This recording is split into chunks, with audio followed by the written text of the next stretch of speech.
Gentlemen, a very good morning and welcome to Canada India Foundation's 15th virtual webinar speaker series on Ayurveda. And today is a very joyous occasion as we are celebrating India's festival of color, Holi. And we are wishing you all a very, very happy Holi. Our special guest of this morning is Honorable Andrew Scheer, former leader of Conservative Party of Canada and a member of parliament. MP Scheer is well known to Indo-Canadians for his incredible work for promoting Canada-India relations and closely connected with the community. A very warm welcome, Honorable Scheer. Friends, our expert speaker of this morning is Vaidya J.V. Herbal. Today, he will educate us on fundamentals of Ayurveda Pharmaceutics. Welcome, Vaidya Herbal. We also have Dr. Bhaswati Bhattacharya with us. She has been an expert speaker at our earlier session, and today she will enlighten us briefly on current environment of Ayurveda in Canada and need of its regulation. Welcome, Dr. Bhattacharya. Friends, with over 6,000 years of evolution, Ayurveda proved to be successful in getting all the natural herbs as ingredients in our daily meals. According to World Health Organization, about 70 to 80% of the world's population rely on non-conventional medicines, mainly of herbal sources in their healthcare. Presently, over 1,100 medicinal plants are used as medicine, and among them, many plants are of great demand. Pharmaceutical procedures for Ayurveda drugs also involve from identification and collection of authentic raw material, application of standardized processing techniques, and production of quality drugs like any other synthetic drugs. The objective of today's webinar is to understand more about Ayurveda pharmacy concepts and how it is helping us in our well-being. This Ayurvedic lecture series is in partnership with Canadian Ayurvedic Practitioners Association, Consul General of India in Toronto, and Vedic Spiritual Heritage Foundation. Before we begin, let me first invite Mr. Ritesh Malik to introduce our special guest of this morning. Ritesh, over to you. Namaste everyone, and wishing you all a very happy, colorful and blissful Holi. A very warm welcome to our dear friend, Honorable Andrew Scheer, who has always been a great friend of India and everything what India stands for. Honorable Scheer was first elected as the Conservative Member of Parliament for Regina Capel in 2004 by defeating the longest serving MP at that time.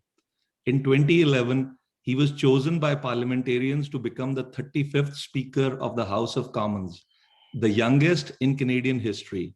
As one of the younger MPs, his hard work and strong principles earned him the confidence of his constituents, and he has since been re-elected 5 times. He was elected as the leader of the Conservative Party of Canada in 2017 and won the popular vote with the highest vote total of any party in the 2019 elections, increasing his party's seats and ending the previous government's majority. Throughout his political career, Andrew has been a strong advocate for Canada on the world stage and has always promoted Canada-India relations. As leader of the official opposition, he visited India in 2018 and met Prime Minister Narendra Modi and discussed energy cooperation and batted for a free trade with India. I was fortunate to be a part of that maiden trip to India with him, where he firsthand experienced what India is all about. In his role as a Speaker of the House of Commons and leader of the official opposition, he has hosted many world leaders here in Canada and led official visits to many countries. Andrew has always been true to his positive conservative vision, and his leadership is focused on helping hardworking families with lower taxes, controlled government spending, and an economic plan that creates prosperity and opportunity for all Canadians. Welcome, Andrew, and over to you.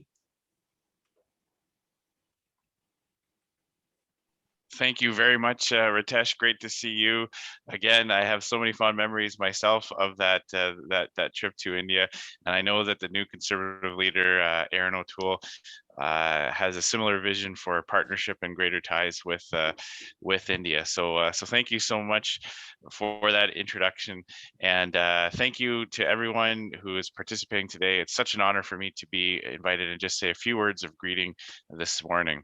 I'd like to thank especially Mr. Satish Thakar, the chair of the Canada-India Foundation, and thank you again, Ritesh Malik, the national convener for the Canada-India Foundation, and Mr. Harish Verma, president of the Canadian Ayurvedic Practitioner Association. Now, I must confess that when I was first asked to say a few words during this event, I did not know all that much about Ayurveda. But then I gather that this is kind of the point of the speaker series, to discuss ways to promote this 5,000-year-old medical system. This is a very timely series. Obviously, the current pandemic is on the minds of everyone, of every background in every country. And people are very concerned for their health and well-being, something that many of us, myself included, can often take for granted.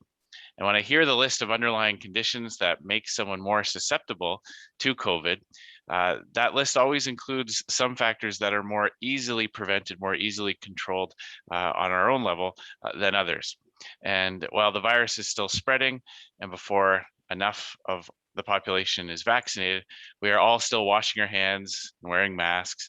But more and more people are also making permanent changes to their lifestyle to maximize their physical health, which means that there is now more of a focus on maintaining a healthy lifestyle, not just when there's a pandemic raging around the world, but all the time. And natural forms of medicine are becoming more and more popular.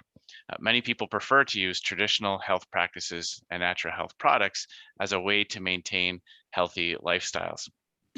Being aware of how what we eat and how we exercise can have an impact on our minds and bodies is so important. And Canada is a country that welcomes people of all backgrounds and of all faiths.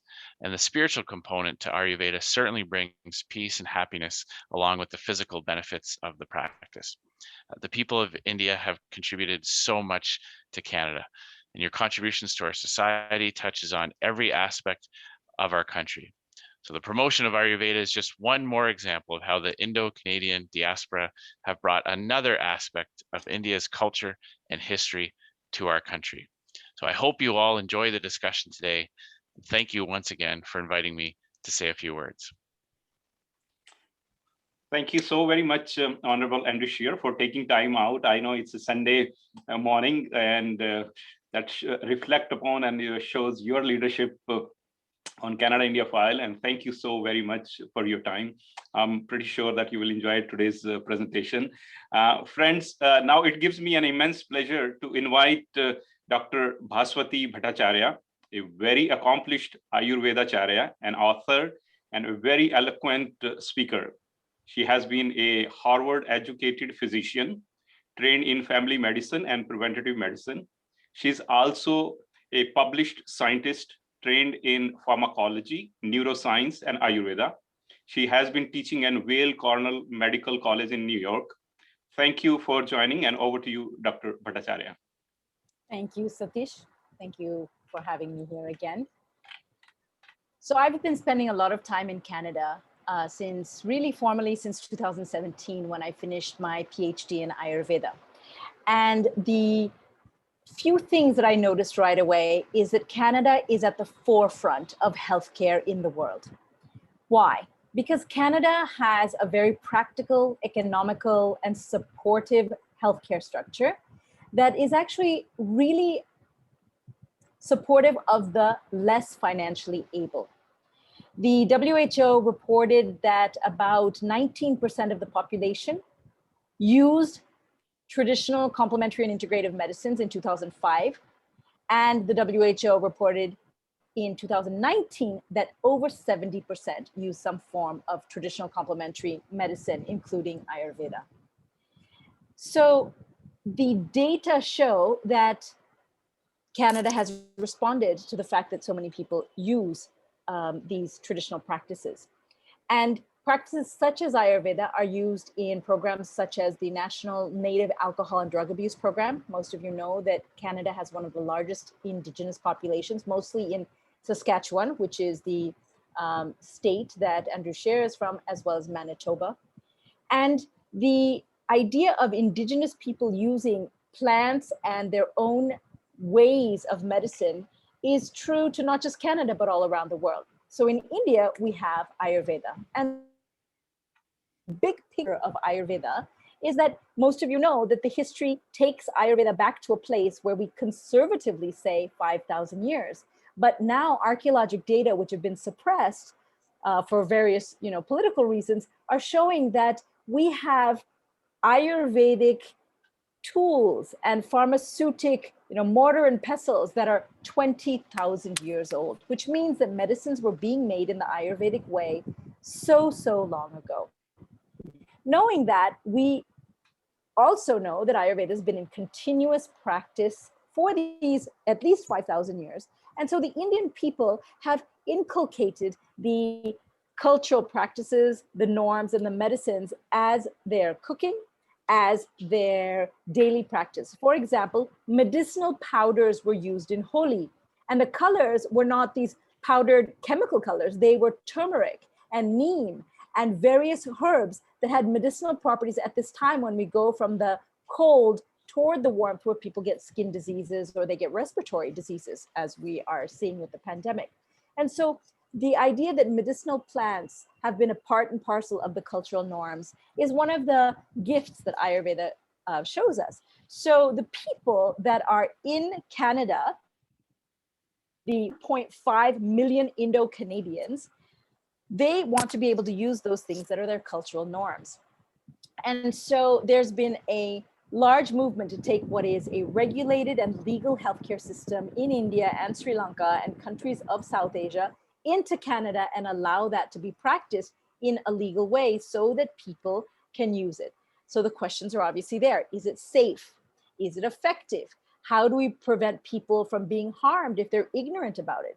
When people know how to use muleti, which is licorice, which is a demulcent for the throat, or they know how to use ginger to increase their agni so they can get rid of their phlegm.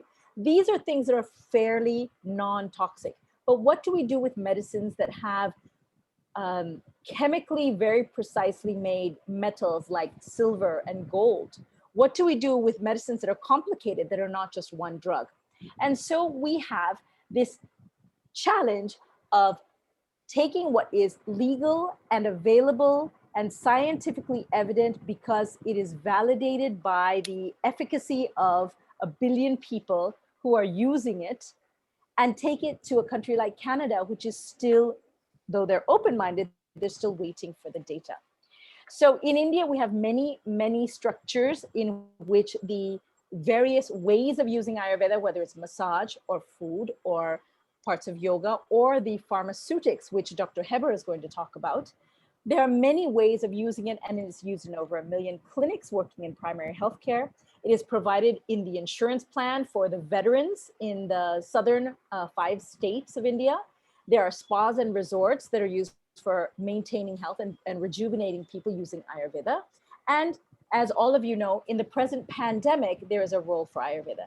So last week, Professor Ramesh Goyal gave a fantastic talk about the WHO and some statistics, and he showed a graph that very clearly showed that case fatality rates from the pandemic are lower in countries that are using complementary and alternative medicines. And there were about 40 countries on that graph. Those data are about to be published, but it's an exciting correlation for those of us who have used Ayurveda to avert the pandemic for the past year and 2 months. So does it actually work? Ayurveda has a huge amount of research in India that is published in regional languages and also in English and Sanskrit. And Dr. Heber is going to talk about some of that. And I will just say, even though he hasn't told me, Dr. Heber has a book online called Easy Ayurveda. It is one of the great contributions of an Ayurvedic Vaidya to the public. I know he's not going to be able to boast about it, but I will boast for him that when I'm looking for, what's in Haridrakand or what's in swasakasa ras, or what's in some formulation that I don't quite remember, I will quickly go online on my mobile phone to Easy Ayurveda.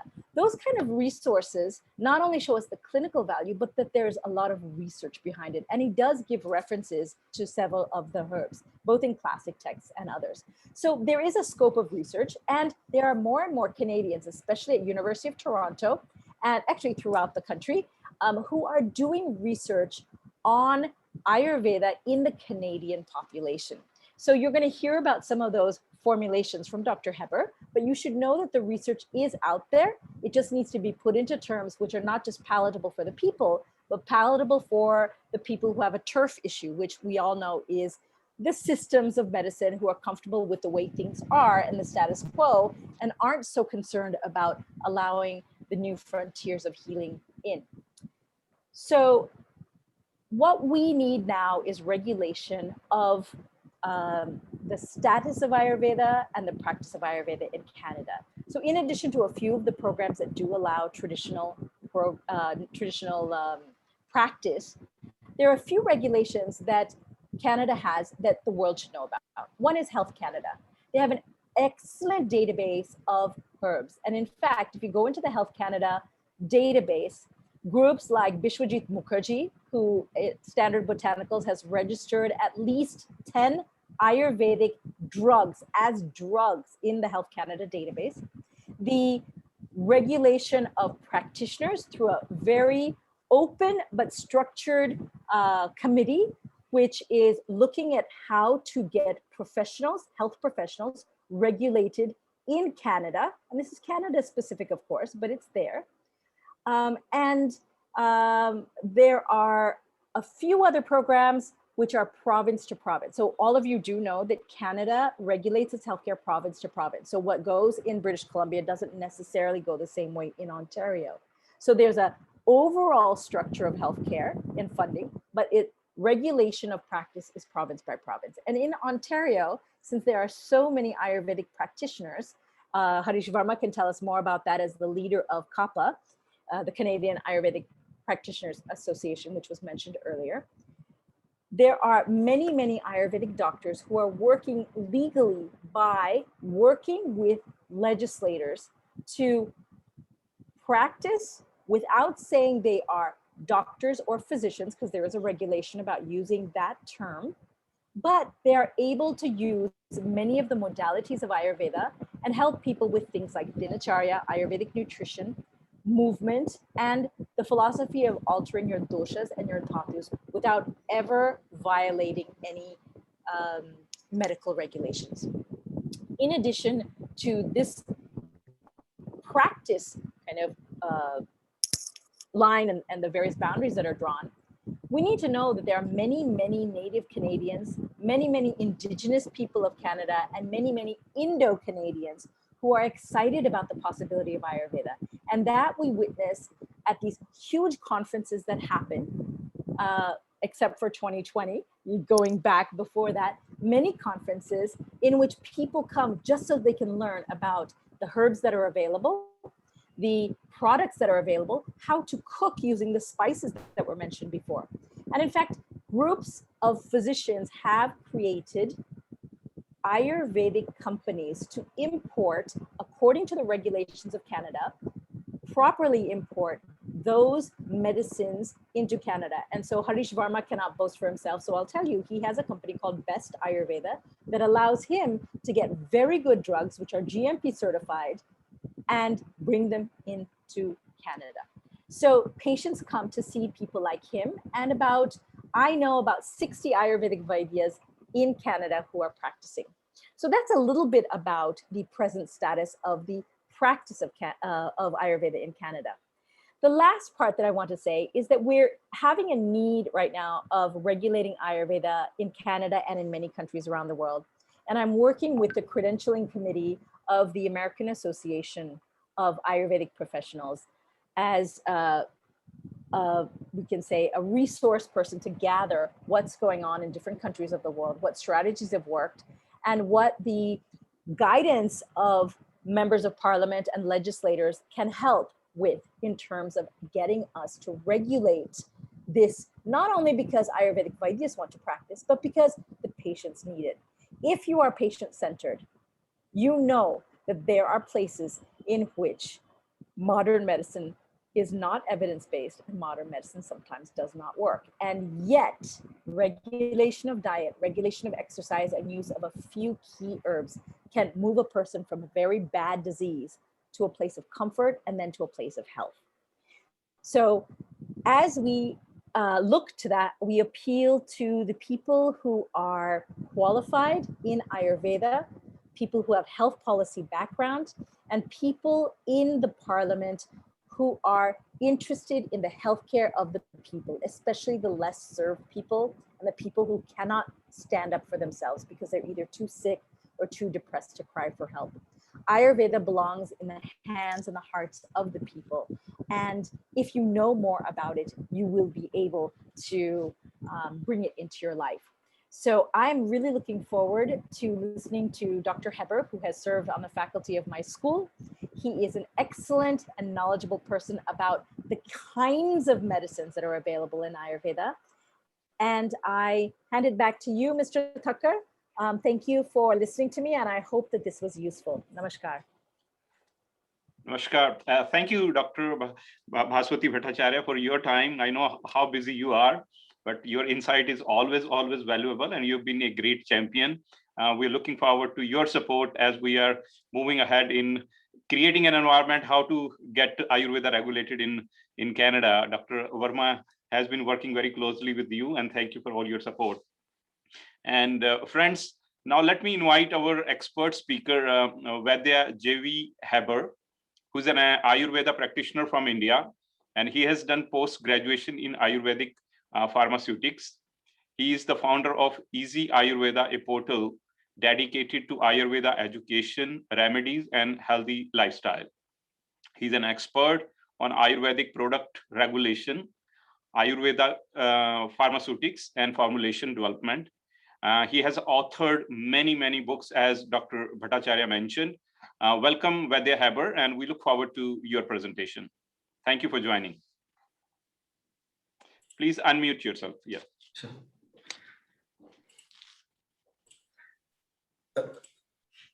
Namaste to everyone, Honorable Andrew Scheer, President and all the members of Canada-India Association, CAPA, Vaidya Harish Vermaji, and Dr. Bhaswati Bhattacharya for this opportunity. So we are going to talk about the fundamentals of Ayurveda Pharmaceutics. I'm Dr. J.V. Herbal, and you can find me at easyayurveda.com, and my email ID is hebbarjv@gmail.com. First of all, happy Holi to all of you. May your all life, personal life, professional life, family, everywhere be filled with bright colors of success and joy. Ayurvedic remedies, as we all know, that it's more than 5,000 years old. So we keep on saying that it is 5,000 years old, but it's beyond that. It was not just that 5,000 years old. Master Charaka and Sushruta started writing these Ayurveda textbooks, and suddenly Ayurveda dawned. It is, as per my estimation, it is at least 40,000 to 50,000 years old, and it is known to have originated from the Vedas. In the Veda literature, we can find many references of herbs usage, which are done for the which are used for the purpose of homa, that is fire ritual practice. With some of the herbs that were used in religious prayers and cooking and simple remedies can also be found in the ancient literature, that is Vedas. Next comes the major textbooks of Ayurveda, largely Charaka Samhita, Sushruta Samhita, and Ashtanga Hridayam.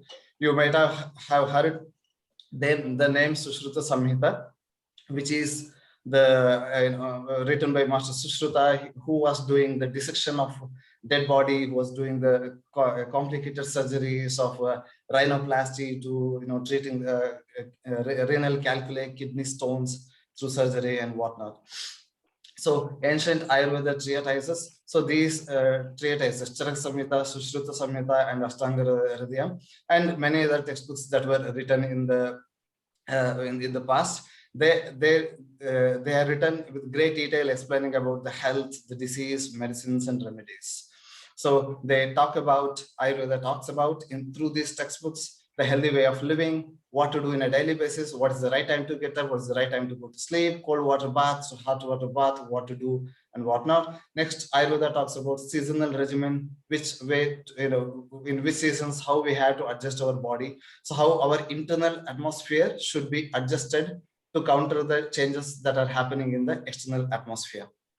Next is healthy code of conduct, how we should behave in a social, in our social, in a society, in our family, how to be, have a good control over mind, and relating to soul and spirituality also, Ayurveda has a lot to offer. Apart from all these spiritual and psychological aspects, Ayurveda is a hardcore Ayurveda has been a hardcore medical science. So it explains in detail about the pathology, the early symptoms and the symptoms and the test medicines, all those aspects of various disorders. Then it comes to treatments. Ayurveda offers many detoxification therapies, massage, sauna, shirodhara, etc. Other therapies, external application of medicines, oral herbal medicines. So all these things, and even after the disease is treated, how to rejuvenate the body, how to gain back the immunity. So all those things Ayurveda explains in great detail. Next, subjects covered in treatises also encompass on the pregnancy care, the child care, the aphrodisiac care, how to have good progeny, and then anti-aging care for the old age people. Next is folklore versus Ayurveda. Often Ayurveda is confused with the folklore medicine. So folklore medicine is that form of medicine which flows through generations after generation. So that is not very well documented, and the knowledge is limited to that particular family of traditional folklore, people who practice that across different generations. But Ayurveda is a well documented health science. It is kind of an open source, and anybody can read these textbooks and incorporate the Ayurveda principles into one's life. So coming to the topic of the day, Ayurveda Pharmaceutics. The Ayurveda medicine forms, we call it as dosage forms, can be divided into two. One is the basic ones. So basic ones are done with simple herbs, with very minimal effort, that is herbal paste, juice extract, infusions, herbal teas, and whatnot. Next comes the secondary Ayurveda dosage forms or medicine forms. These are a little bit complex, like tablets, layhyams, or herbal paste, herbal ghee, herbal oil, fermented liquids, herbal powders, and whatnot. So basic medicine form are 5 in number. So we'll be going through each one of these. First one is the juice extract or swa rasa. Swa means self, rasa means the juice extract. So it is just fruits, leaves, flowers, all those things are used here. Just best example can be any fruit juice that we extract by squeezing. So there are many methods that are explained in Sharangadhara Samhita regarding the juice extract. One way is to take the fresh herbs, pound it in mortar and pestle, or put it in a mixer or a grinder and grind it, and then extract the juice by squeezing. And that is usually filtered through the cloth, which is explained as Vastra Nishpidana. So best example can be mint leaf juice extracts. So oral intake of mint leaf juice is known to improve digestion. It is also used in mouth gargling to fight bad breath, to improve digestion, and also to relieve toothache. Usually mint juice extract can also be mixed, 10 ml of it can be mixed with clove oil, and that can be used as mouthwash. The clove and clove oil is very famous for treating the toothache. So that is also very useful. Next is second method of juice extraction. What if we do not get the fresh herb and we get the dry herbs? So it is told that if the fresh herb is not there, then dry herb can be taken. It is added with twice the amount of water. So 10 grams of herbs added with 20 ml of water, keep it overnight, and next day morning macerate it, filter it across a cloth, and then use that as the juice itself. So these are all things that are explained in the Ayurvedic textbooks. So very methodically. So best example can be seeds of coriander. So it is a dry one, so you cannot yield out juice by crushing. So it is added with double the quantity of water, kept overnight, next day morning it is filtered. So it is calming over our digestive stomach, meaning it is useful in gastritis, acid peptic disorders. and it also relieves burning sensation, as in a burn wounds or a hot summer burning sensation, or burning sensation associated with fever. Next is to sum up the second method, one part of the herb is added with 2 parts of water, keep it overnight closed, and then next day morning squeeze and use. So that is our second method. Next is third method. It is explained in a textbook called as Sharangadhara Samhita. So in case of very dry plant, which is not yielding the juice even with mixing with water, so it says that it can be added with 8 parts of water, then it can be boiled. So take 10, for example, Ashoka. Ashoka is a very famous herb used in a lot of female reproductive tract disorders. So 10 grams of Ashoka, add 80 ml of water to it. So 1 part of herb, 8 parts of water, boil and reduce to quarter part. That means 1 part of herb, 8 parts of water, that means 80 ml of water, boil and reduce to 20 ml. And that is used as in the form of juice extract only. So licorice can be used in that way for stomach complaints, burning sensation, acid peptic disorders. Even Ashoka, like I told, it is used in menorrhagia, meaning heavy periods. Ulcerative colitis also, Ashoka is very useful, very much in use. So dose is, there are 2 methods that we discussed. One is without fire, with only fresh herbs, adding water or just squeezing it directly. If that is the case, 24 ml is the dose, meaning 1 tablespoon 2 times a day. If it is with heat treatment, then it is a little bit diluted, and so more quantity is advised for this. So that is 48 ml per day. So next is prakshepa. So these herbal teas, infusions, all those things that we use, they may not be used alone. It can be mixed with several other powders and all. So Ayurveda explains that as prakshepas. So if you are adding honey or white jaggery, that is molasses, cumin powder, various sorts of spices, even liquids like ghee, oil can also be added. So if you are adding all these things or any of these particular things to aid in your healing, so the dose is explained as 6 grams. So roughly 1 to 2 tablespoons of that juice extract is added with around 1 teaspoon of this, and then this powders, and then it is administered. So there are several uses of Ashoka. One is like, several uses of juice extract, Swarasa. One is like direct intake, oral intake, giving out benefits. So best example is like Tulsi juice extract. So Tulsi juice extract with ginger is often used to treat cold, cough, sore throat, and it is Tulsi is also a very well-known antimicrobial herb, antiviral herb. So it is also used in case of a viral fever. Next is holy basil, that same Tulsi. Its juice extract is used as nasal drops to relieve sinusitis. So sinusitis is where our all the sinuses above the eyebrow and on the either side of the cheek, the bone cavities are filled up with mucus. So Tulsi nasal drops will help it to come out, so that we feel relieved. So similarly, another example can be neem leaf juice drops. So it is used to treat the ear infections. So juices to grind, herbal powders to prepare tablets. So this is one among the other benefits that, like we have in Ayurveda, various types of tablets. For example, we have Chitrakadi tablet. So it is a spicy tablet which is used to improve digestion and all. So that is usually prepared with a lot of herbs which are taken together and that are ground with the pomegranate juice. So in that way, the herbal juice extracts can also be used to prepare other medicines. Next, juices as co-drink with other medicines. Like we have Trigona Rasa, a tablet for treating fever. So in that, traditionally, it is told that it should be taken with ginger juice extract. So ginger juice is again anti-inflammatory and antipyretic. So that is given with along with an Ayurveda tablet for treating fever. The shelf life, because it is freshly extracted, we can store it only for half a day.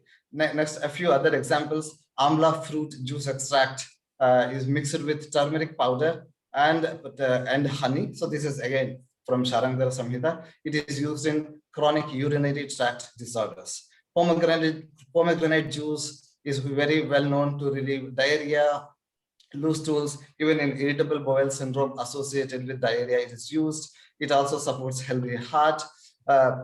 Next is triphala, the great three fruits that you can see here. So these are very rich in antioxidants. They are usually used along with honey. The juice extract of that along with honey is used in liver disorders. Next is neem or giloy or Indian tinospora, which is very frequently used to boost liver functions and also as a immunity correcting agent. So this combination is used in jaundice and other liver disorders. Next is tulsi swarasa, like we explained. The holy basil juice extract is mixed with black pepper, and that is given in recurrent type of fever because both are antiviral in nature. And next, fresh ginger juice extract along with honey is used to treat testicular pain. So look at the research, amount of research that they have done to establish all these theories and to come up with all these formulations. Even today, they hold the test of time, meaning ginger juice is very well known and it is used in Ayurveda, also in every household to treat the respiratory tract infections, cold cough, anorexia, weak digestion, running nose, all those upper respiratory tract infections. Even today, ginger juice extract is used. Next is aloe vera juice along with turmeric is used in spleen disorders. We know that aloe vera is a very useful herb with a lot of medicinal properties. It's used in liver and spleen disorders more. So that is explained beautifully here. So to give an example how they explain about the explain these remedies in an Ayurvedic way. So I have given a shloka here. It reads Nisha Churna Yutaha Kanya Rasaha Pliha Apachi Haraha. So in just one line, in just 3 words, they have explained this much lengthy explanation of remedies. So next, coming to from the herbal juice extracts to herbal pastes. So herbal paste is very easy to make. Just take the fresh leaves of, it can be fresh part of any part of the herb, crush it and make it into the paste. So they have explained it as rasa pista, meaning it should not be like dry paste. There should be some liquidity in it. So take the fresh herbs, grind it in mortar and pestle, so you have your paste. So the wet or dry herb if the wet herb is not available, you can take the dry herb, make it fine powder, add a little bit of water and make it as a paste. So they have given the substitute methods as well. So the dose is explained as 12 grams once or twice a day. Usually we give it in the dose of 1 teaspoon once or twice a day. So next is adjuvants. Like I told, herbal juice extracts are not used alone. Similarly, even the herbal pastes are also not used alone.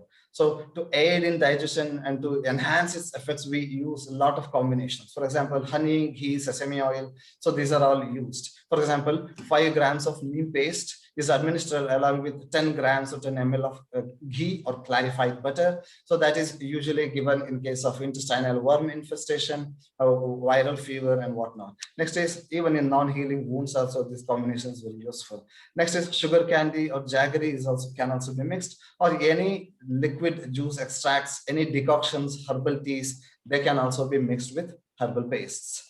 So coming to examples, let me give another Sanskrit shloka here, how beautifully they explain. So this is from Sharangara Samhita Madhyama Khanda. It says, Lepan Nimba Dalaihi Kalko, Vrana Shodhana Ropanaha, Bhakshanad Charti Kushtani, Pitta Sleshma Krimin Jayet.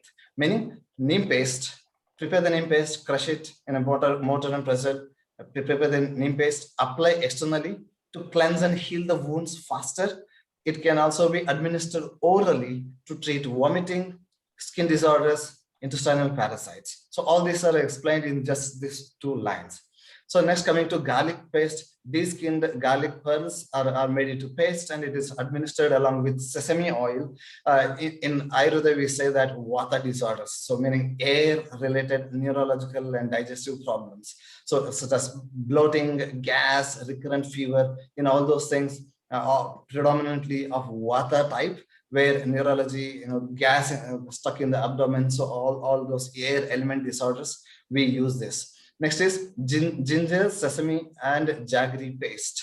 So this is made into a paste along with cow milk, and it is given in acid peptic disorders, peptic ulcers, rheumatoid arthritis, and whatnot.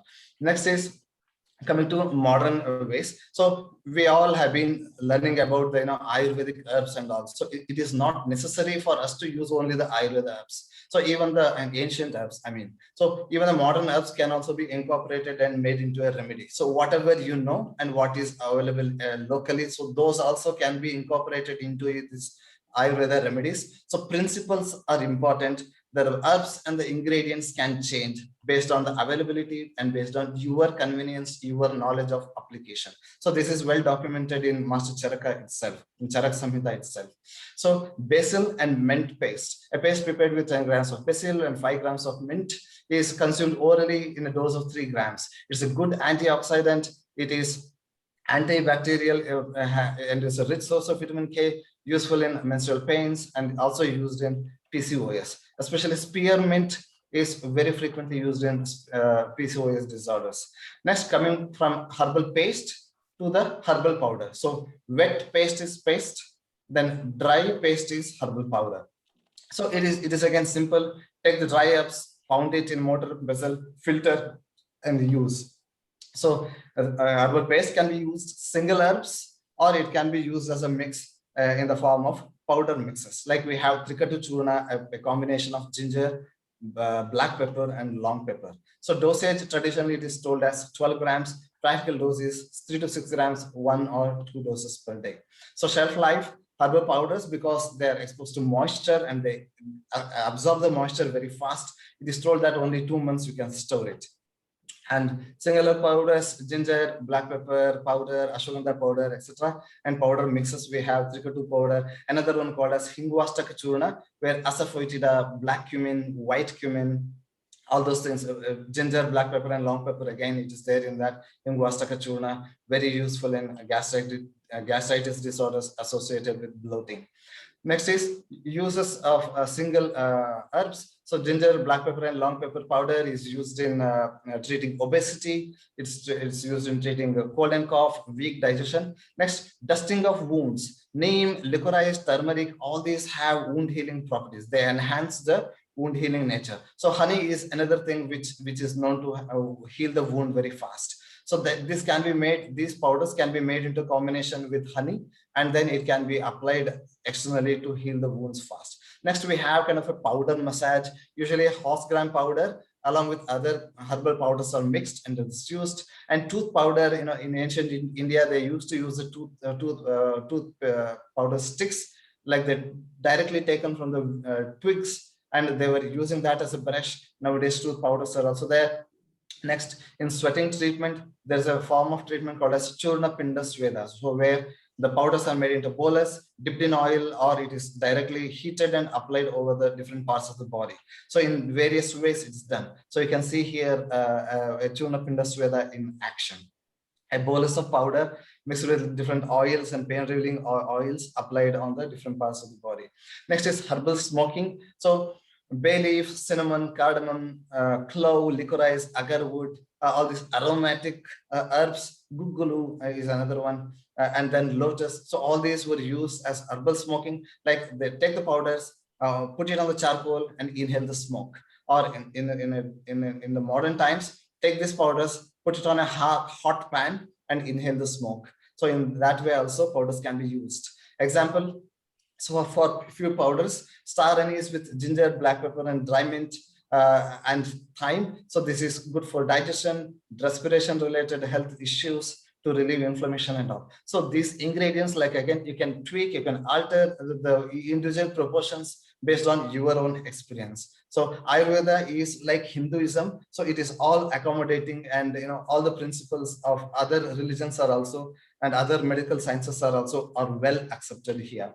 Next is coming to the pharmacology of powder, means how powder acts. So as soon as they come into the contact with the tongue, so when you take the herbal powder, so they come into the contact with the tongue. So if they contain these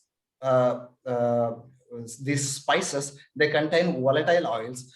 So as soon as they come into the contact with the tongue, these volatile oils are released with the warmth of the inside of our body. So they are released and their action is very instant. That's why most of these spice powders are used in respiratory tract disorders. So if they are administered with ghee, So they will blend with ghee. Ghee is kind of calming, gastric calming, fire element calming. We call it as pitta dosha calming. So they will have their own effects. For example, ingwastaka churna, which contains a lot of spices, it is given with ghee so that the extra spiciness to these spices are kind of controlled in a controlled manner. They are released into the body. So similarly, if they are administered with honey, so honey is a very good catalyst. So it really enhances the absorption of the herbal powders. So all these things are taken into consideration. So not only these powders are given as such, they can be made into combination with sugar, jaggery, etc. And then they are administered. So simple example for few spices: cinnamon, cardamom, and ginger, equal parts, make it into 100 grams fine powder. Then add 2 ml of thyme essential oil to it. Then mix it all and then use it for cold and coughs. This is a very good remedy for cold and cough. Next is rosemary powder. Ginger and gotu kola is very good to improve brain functions. It's also useful in hypertension, sleep, and memory issues as well. Bay leaf hair pack, another powder used externally. So it is usually made into combination with egg, yogurt, avocado, almonds, strawberry, etc. So even in Ayurveda, we have amla and bringaraja root, so which is kind of very good for hair. So you can mix all this to make a hair pack and apply it on your hair and then wash off with lukewarm water. Next dosage form that we are going to discuss is regarding kashaya or herbal decoctions. They are also called as herbal teas. You know this, we know different plants. So all the plants grow with the help of water. So naturally, because they are nourished with water, they have a lot of water soluble principles in them. So these water soluble principles are there embedded in it. So they are there in the roots, they are there in the bark, they are there in the stem, they are there in the leaves. So they are everywhere, in the flowers also, in the seeds. So these plants have water soluble principles. So they are boiled with water. So take plant, boil with water for a certain amount of time, filter it, and that is our Ayurvedic kashaya. So there is a proportion given here, like 1 part of the herb is added with 1/16 parts of water, boil and reduce to 1/8. So 10 grams of herbs, 160 ml of water, boil and reduce to 20 ml. So this is our kashaya or decoction or herbal tea.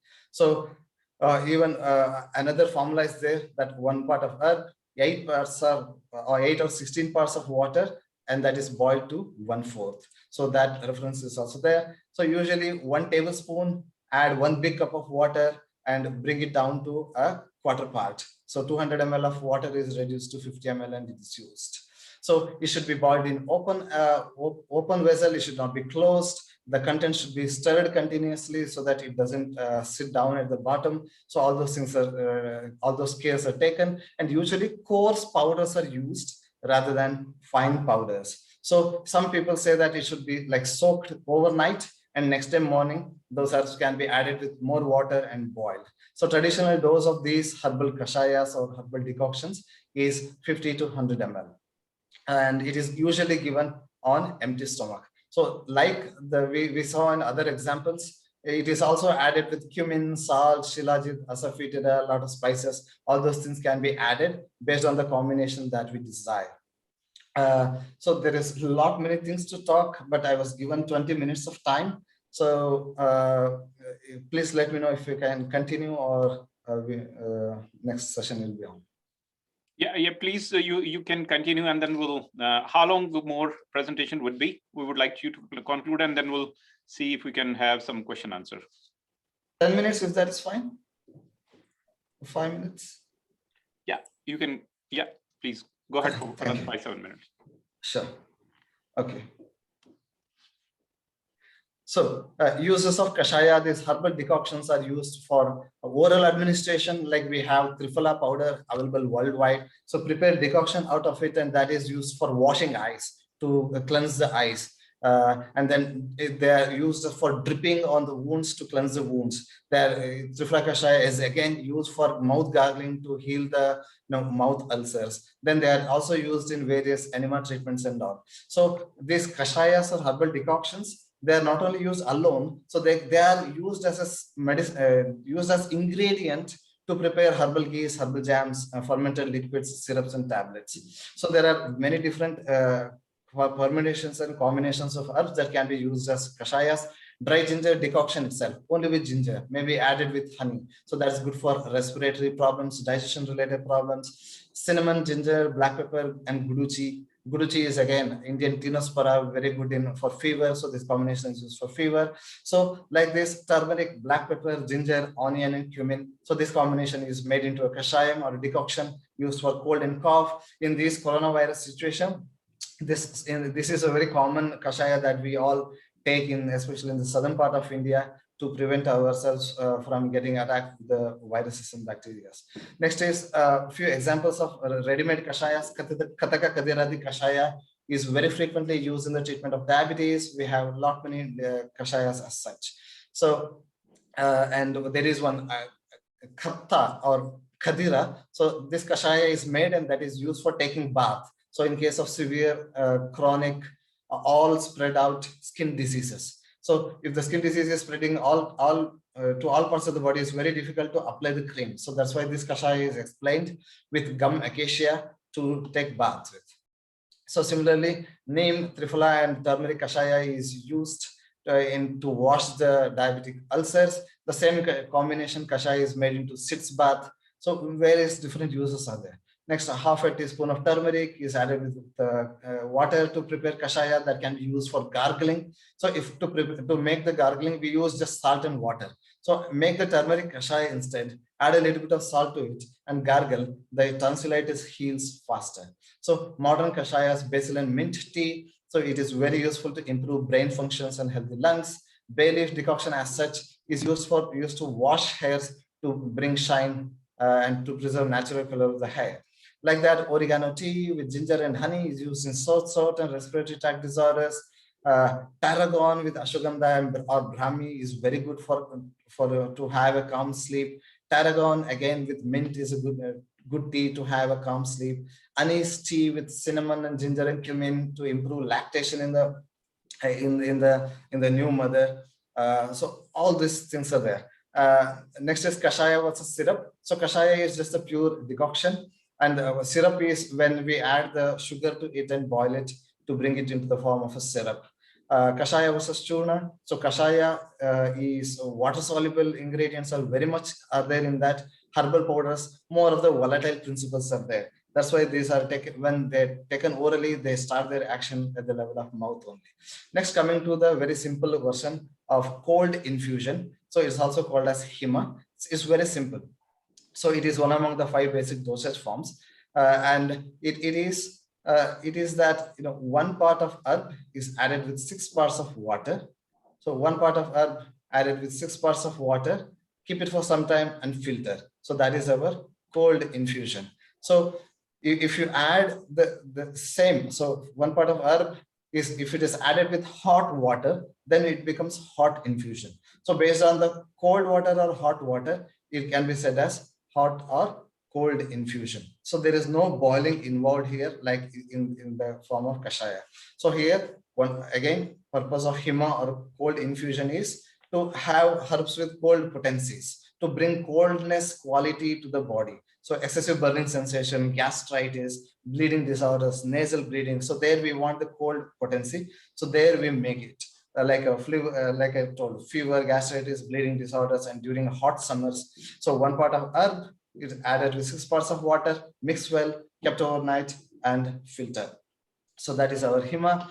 And then usually coarse powder is again used. It can be mixed with other ingredients as well, or even other liquids as well. So best example is coriander seed powder. So take it 10 grams, add 60 ml of water, keep it overnight, and then macerate and filter. So that is traditionally given along with candy sugar or jaggery to treat and relieve burning sensation in the chest, stomach complaints, fever, and also to relieve the burning sensation in a hot summer, and all those things. So with that, I will conclude this session. So my heartfelt thanks for Honorable Andrew Scheer for your kind presence, sir, and for Canada Indian Association for inviting me and giving this opportunity to speak.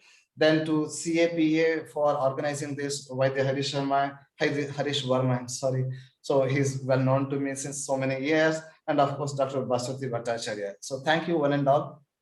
Over to you, sir. Thank you, Vaidya Heber, for your very insightful, very in-depth presentation. And I would like to invite now our champion, Vaidya Harish Verma, to moderate some of the question and answer. I'm noticing there are a few questions in the Q&A our box. So Dr. Verma, if you can take up that. Just unmute yourself. Dr. Verma, you have to unmute yourself. Yeah. Dr. Heber, thank you very much. It was very informative lecture, and we will put it on YouTube and Facebook so that people can learn, because you have given so much knowledge in such a limited time. But this lecture will be available, and we'll try your entire presentation, which is of 180 pages, will be available. And this is very informative. Thank you very much. Friends, every Indian kitchen is a small mini pharmacy, and in India there are millions of pharmacies and where we make preparations. As Dr. Heber has suggested, we make juices. We use juices of various herbs. In Ayurveda, we use various paste. We call it chutney, which is very common domestic pharmaceutical preparation from Ayurveda point of view, and it is used at every Indian home. And similarly, we make certain syrups, we make certain oils for the hair, we make certain ghee, which are very commonly used. So in nutshell, our Indian kitchen is a mini pharmacy at every home. This is the truth, which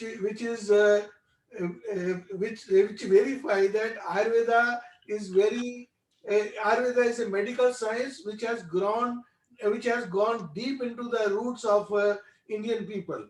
Now, as far as the question answer is concerned, there are many questions, but due to time constraint, I will ask one question. Dr. Heber, have you ever noticed interaction of herbs used in Ayurvedic preparation? One. And have you ever noticed interaction of Ayurvedic medicines with the Western medicines? Because I read one topic where one researchers from West, he pointed out that Google preparations, they have interaction with the anti-cholesterol medicines like atorvastatin and all this. So Google preparations, they neutralize the effect of atorvastatin if they are given together. What is your experience about the interaction of the herbs itself and the interaction of the herbal medicines with the Western medicines? Thank you, sir. Thank you for the question. First of all, I mean, it is true that in some places, in some instances, the modern medicines, Western medicines, along with Ayurvedic products, when they're taken together, there can be, there are certain precautions that an Ayurveda practitioner should take while prescribing it. First one comes regarding the dose and all. Suppose the person is already taking anxiolytic or sedative modern Western medicine, and he takes sarpagandha or ashwagandha along with it. Either the blood pressure can go down or the sedative effect can be enhanced. So we need to make a balance between these two. And my style of practice has been that, be aware of all the Western medicines that the client is taking, take that into consideration and introduce very mild herbs initially, and then as and when the patient improves, then ask the patient to consult his doctor so that the Western medicines can be decreased over a long period of time. So it has to, so slow introduction of Ayurvedic products and slow withdrawing of Western products along with the consultation of his doctor. So so that is kind of a healthy balance that we had to establish. Like you yourself explained, the cholesterol tussle with the Gugulu products.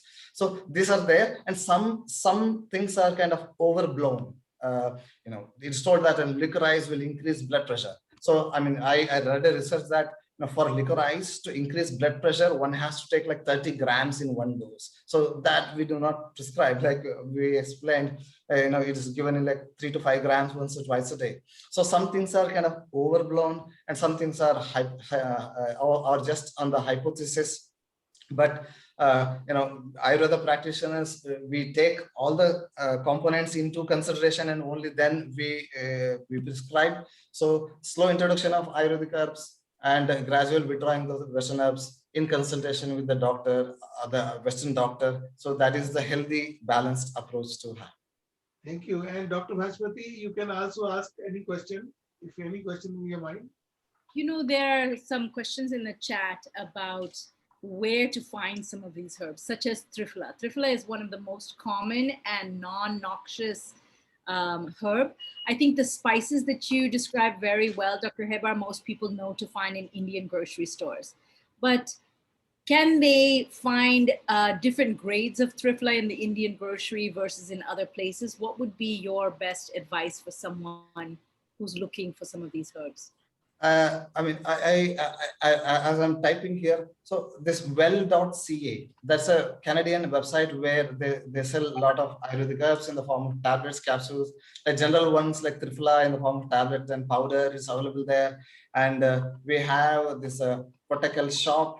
It contains the traditional Ayurvedic products. You want Ashwagandha Aristam, it's available there. You want Dashamula Kashayam, it's available there. In the traditional Triphala Kashayam, 2 different herbs that are available there.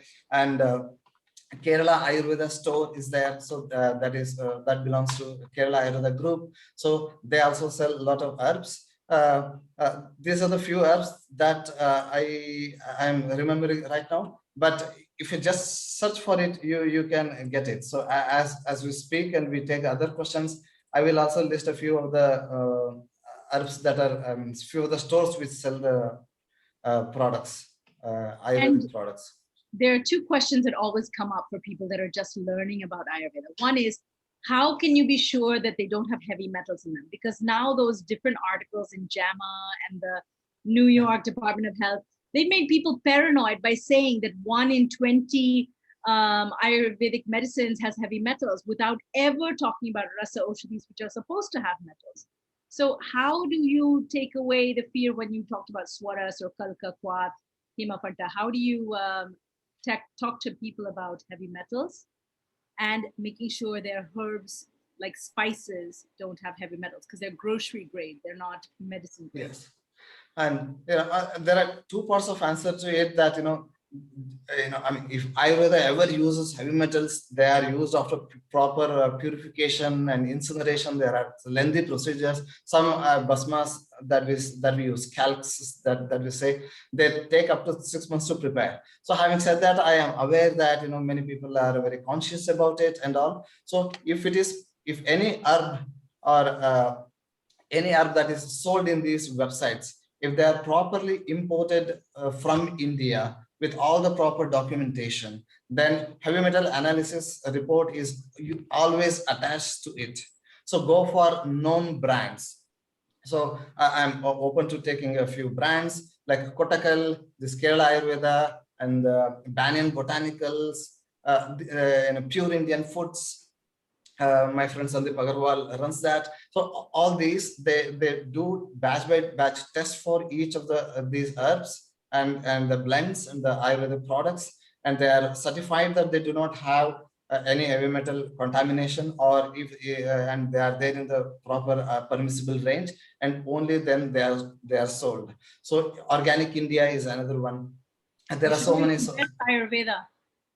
Sorry. You should mention Best Ayurveda. It's Harish's import. Yeah, Best Ayurveda. We have like Harish Verma here. And why to go to other things when we have like our own Harish Verma sir is here with his own product. So Best Ayurveda is the best place for all herbs. Go there. Basmati, you mentioned there are certain rasa aushadhis where the metals are added as per our pharmacopoeia. Yes. That is the one point. But when metals are present in the herbs, like some herbs have natural presence of certain metals, like sometimes mercury is seen in tulsi and many other herbs. Here I want to point out, when the metal is present in the herbs, it is not a free metal. This is very important. It is a chelated form of metal, and they are not toxic as the free mercury is toxic.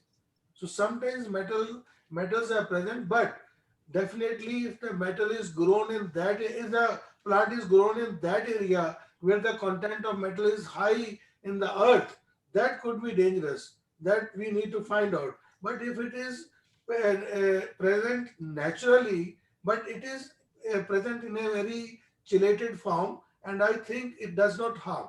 This is my experience. and and country to country they have different limits of metals.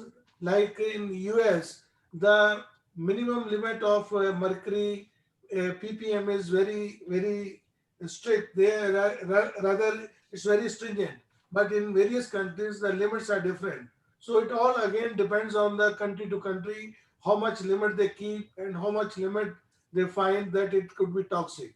But my experience is, if the metal is in chelated form and if it is present in naturally in the herbs but at a very low level, it does not harm. So this is a very important point that's very technical. For those of you who are interested in pursuing this more, the WHO has a TRS, Technical Report Series. And they were talking about GMP back in the, number 832 or so. Now they're up at like 1010, TRS 1010. So they have moved away from the knowledge that Harish Varma just talked about, which is more about the way in which a Vaidya or an expert knows how to make a preparation. And it's become much more about the pharmaceutical processing and the standardization based on the equipments and not on the knowledge of the plant, because people are becoming more synthetic. The entire point is that when a heavy metal or a chemical is chelated, or chelated as we said, but chelated by a herb and kept inside the plant, this is what Dr. Heber, can you talk more about this as the speaker, as the expert? Sorry, I was typing answers. I did not hear the context answers. Okay. I'll just put it in context. So the fact is that we already know in chemistry that when an element is captured by a plant from the soil and brought up into the plant, into its leaf or its stem, that it holds it tight the way that our hemoglobin holds iron. The plant holds it tight, like copper, zinc, mercury, arsenic, lead, and it actually holds it so that it's not toxic to the plant, and therefore with its bioenergy it's also not toxic to the people the way that free lead or free whatever would be. And since most plants only hold copper, zinc, and some of the trace metals, even those are technically heavy metals, they're actually not dangerous, right? They're actually good for us to replenish our natural enzymes and hormones. And even though chemistry knows this, they're not talking about it. So could you talk about it in context, Dr. Heba? Yes. See, I mean, the heavy metals that get attached to the roots and then thereby it comes to the plants. First of all, there is a natural process that happens, and it doesn't happen over just a short period of time. It takes a months together. And by that time, there is a healthy reaction and interaction between the herb and also this minute micro nano level of these heavy metals that get into it. And this cannot be compared with the standard mercury or standard arsenic that you get in the chemical laboratories. For example, if you take water, which is H2O, with a glass cup and a copper vessel, so there is classical difference. And if you come to South India and if you take bath in the traditional big copper handi and we boil water in it and we take bath, so that is so very different from the water from the boiler or the geyser that we use. So the Ayurveda gives enough sufficient weightage to all these minute things. So the water that we drink from a plastic bottle is also H2O, and from the copper vessel is also H2O. But still there is a difference that this copper vessel water is more useful in obesity to treat cholesterol, and even in the cysts and the tumors also it is used more. So there are in the metals also in the micro level how it interacts with the herbs when it is getting absorbed from the root. So it all is very it's all very fascinating to know, and I would say that it is relatively safe. And I will give another instance. I posted a video of very simple tandu lodaka. Tandu lodaka means rice, mash it, add water, and macerate it and filter. This is just rice plus water without any boiling or anything. Just use it. So it is a coolant drink, and it is used in pitta disorders, fire element, gastritis, and whatnot. So I told this, and somebody posted that what about the heavy metals in it? And I said that if we are becoming so fearful about the about the heavy metals in the humble rice, then what else can we eat? The staple food of our South India is rice itself. So much of this heavy metal thing, I mean, if it is beyond a limit and it is it is beyond the limit and it is causing poisonous effects, of course we need to take care. But some amount of freedom should also be given to us humble Ayurveda practitioners, and trust in us. So there is another question called as Triphala has heavy metals. No, Triphala is just three fruits that is made into a combination. It doesn't have any heavy metals. Thank you. These are great questions. Please, Dr. Rama. Over to Sriji. I think we are running short of time. Yes. Thank you. The topic is so interesting. I think we need another couple of hours to just immerse into it, but we are bound by the time. And let me now once again thank you, Vaidya Herbal, Dr. Bhaswati, and Dr. Verma for moderating this. And let me now invite Ritesh Malik to do our concluding remark. Ritesh, over to you. Thank you, Satish ji. Thank you very much, Vaidya JV Heberji, for your enlightening and descriptive presentation on fundamentals of Ayurveda Pharmaceutics. We are confident that our viewers will immensely benefit from this content-rich presentation today. In contemporary era of modern synthetic medicines, the cost of healthcare is constantly rising and affecting nations as well as people's ability to afford health coverage. Drug-based medicines are unaffordable and for economically poor countries, and challenging in the Western countries as well due to numerous side effects. We believe that the drug should be the last rather than first mean of treatment, beginning with the natural, healing, traditional, time-tested methods like Ayurveda. I would like to thank a close friend of Canada India Foundation, Honorable Andrew Scheer, for joining us on Sunday morning. A special thanks to Dr. Bhaswati Bhattacharya for joining from India. She has been a constant supporter to this initiative right from the word go, and all the viewers for joining us virtually from all across. We appreciate your feedback and suggestions to make this series more beneficial for you. You can write us at info@canadaindiafoundation.com. Also, I would like to thank our integral partners, Canadian Ayurvedic Practitioners Association, led by our very own Vaidya Harish Verma ji, Vedic Spiritual Heritage Foundation, and Consulate General of India to support this initiative. Thank you to Channel Y for covering this program live. Friends, also please stay in tune for our next Ayurvedic speaker series webinar on Ayurveda Management of Obesity on Sunday, 11th April 2021. Our expert speaker for this session would be Dr. Mukund Sabnis. Please stay connected, stay safe, stay healthy. Namaste, and a very, very happy Holi to you all.